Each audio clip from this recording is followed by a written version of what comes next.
નમસ્કાર dB live ન્યૂઝમાં આપનું સ્વાગત છે। ઘોઘંબા ખાતે સંતો મહંતો સહિત સનાતન પ્રેમીઓની હાજરીમાં વિરાટ હિન્દુ સંમેલન યોજાયું।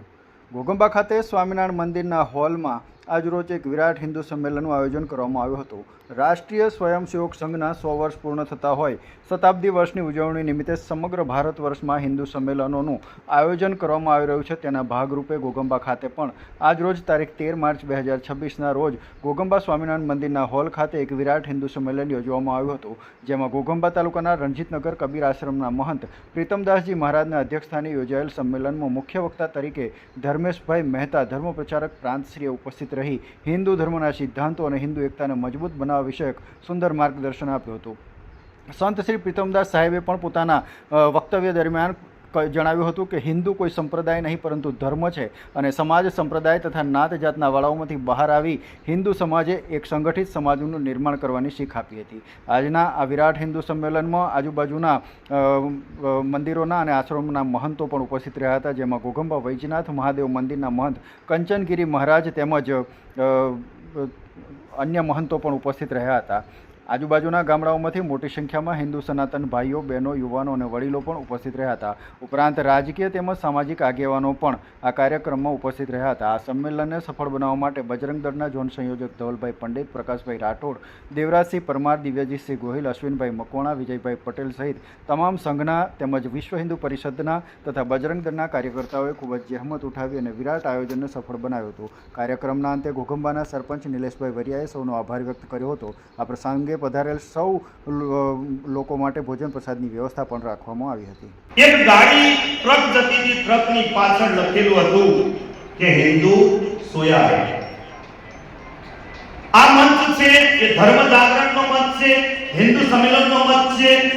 આ મંચમાં કોઈ રાજકીય મંચ નથી, છતાં પણ રાજકીય આગેવાનો ઉપસ્થિત છે, કેમ કે બધાના જીવનમાં ધર્મ જોઈશે, બધાના જીવનમાં ભક્તિ જોઈશે, બધાના જીવનમાં જાગૃતતા જોઈશે, એટલે રાજકીય આગેવાનો પણ ઉપસ્થિત છે, અલગ અલગ ગામડાના સરપંચો પણ છે, સાથે પ્રમુખ મહોદયો, તાલુકા પ્રમુખો પણ હોય, જિલ્લા પ્રમુખો પણ હોય, કેમ કે નામ ન લેતા આ એક ધર્મ જાગરણનો કાર્યક્રમ છે, હિન્દુ સંમેલન છે। તો ગાડી પાછળ લખેલું હતું કે હિન્દુ સોયા હૈ, તો એક વ્યક્તિએ ફોરવ્હીલ પાછળ લઈને પાછળ ગયા અને જઈને ઊભા રાખ્યા, અટેક કરી, કીધું કે ભાઈ આવો શબ્દ તમે કેમ લખ્યો કે હિન્દુ સોયા હૈ, હિન્દુ સોયા હૈ। આગળ જતા પૂછ્યું તો કહે છે કે આપણા હિન્દુઓમાં એકતા નથી, આપણા હિન્દુઓની અંદર જાગૃતતા નથી, આપણા હિન્દુઓની અંદર પક્ષપાત છે, જાતિની અંદર, વર્ણની અંદર વહેંચાયેલા છે આપણા હિન્દુઓ। આપણા ચંદ્રગુપ્ત મૌર્ય વખતે આપણા દેશમાં, હિન્દુ રાષ્ટ્રમાં દૂધની ને ઘીની નદીઓ વહેતી। આજે તમે જુઓ પરિસ્થિતિ અલગ છે, દૂધ ભરે ડેરીમાં અને છોરો ભરે શેરીમાં। 7મી સદીથી શરૂ કરીને 16મી સદી સુધી આ વિદેશી આક્રમણતાઓ, આ મોગલોનું આક્રમણ આપણી સંસ્કૃતિ પર થયું, છતાં પણ આપણે હિન્દુ રહ્યા છે, સનાતન રહ્યા છે, કારણ આપણે ક્યારે જન્મ્યા એની કોઈ જન્મ તારીખ નથી। યાવત ચંદ્ર દિવાકર સનાતન એવું છે, જ્યારથી સૂર્ય અને ચંદ્ર વિરાજે છે ત્યારથી આ ધરતી ઉપર સનાતનતા છે, ત્યારથી હિન્દુત્વ છે। કોઈને 1500 વર્ષ થયા, કોઈને 2100 વર્ષ થયા, આપણે ક્યાંથી આવ્યા? 18 લાખ વર્ષ તો ખાલી રામ સેતુ બન્યો ને એટલે રામજીને 18 લાખ વર્ષ થયા। આપણી જે કાલ ગણના છે એ બહુ વિશેષ છે, કારણ આપણે સંતોષમાં, આપણે સ્વાધ્યાયમાં, આપણે સમરસતામાં, આપણે સંસ્કૃતિમાં માનનારા લોકો છીએ। આપણે માતૃદેવો ભવ, પિતૃદેવો ભવ, અતિથિ દેવો ભવ, આચાર્ય દેવો ભવ, રાષ્ટ્ર દેવો ભવ, વિશ્વ દેવો ભવ આમાં માનનારા લોકો છીએ। આપણે ક્યારેય બીજાને દુખી કરનારા લોકો નથી, એવું આ ભારત છે।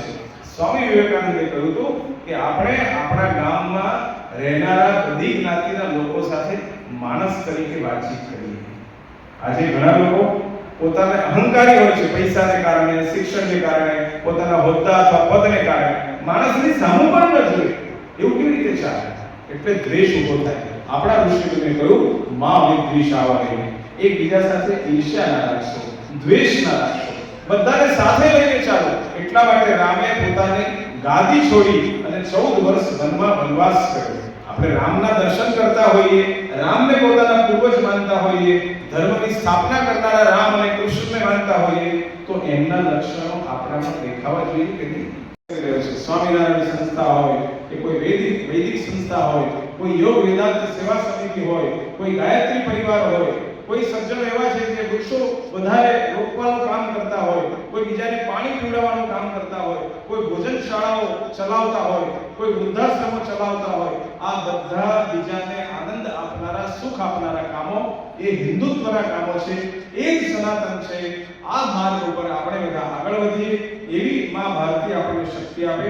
અસ્તુ. ભારત માતા કી જય.